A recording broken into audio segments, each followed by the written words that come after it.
ములకల చెరువు నకిలీ లిక్కర్ కేసుపై టీడీపీ సస్పెండెడ్ నేత జయచంద్రారెడ్డి స్పందించారు. ఈ కేసులో ఆయన ఆరోపణలు ఎదుర్కొంటున్నారు. తాను ఎలాంటి తప్పు చేయలేదని స్పష్టం చేశారు.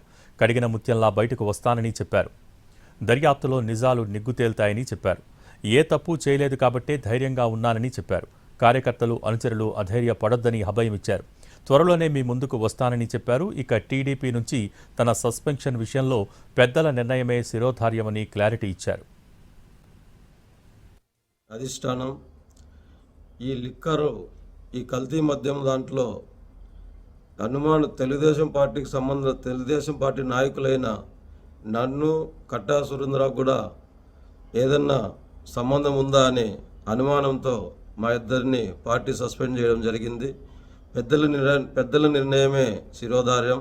ఎప్పుడు చంద్రబాబు నాయుడు గారు క్రమశిక్షణకు మారుపేరుగా ఉంటారు. ఆయన ఎప్పుడు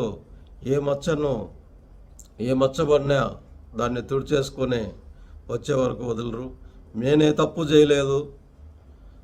తప్పు చేయలేదు కాబట్టి నేను ఇంతే నిశ్చింతగా ఉన్నా.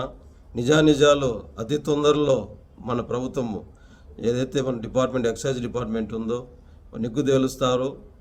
మీ బిడ్డగా మీ ముందరికి అతి తొందరలో ఈ కేసుది సంబంధం లేదనే విషయాన్ని మీరు అతి తొందరలో దాన్ని చూస్తారు. ఎవరు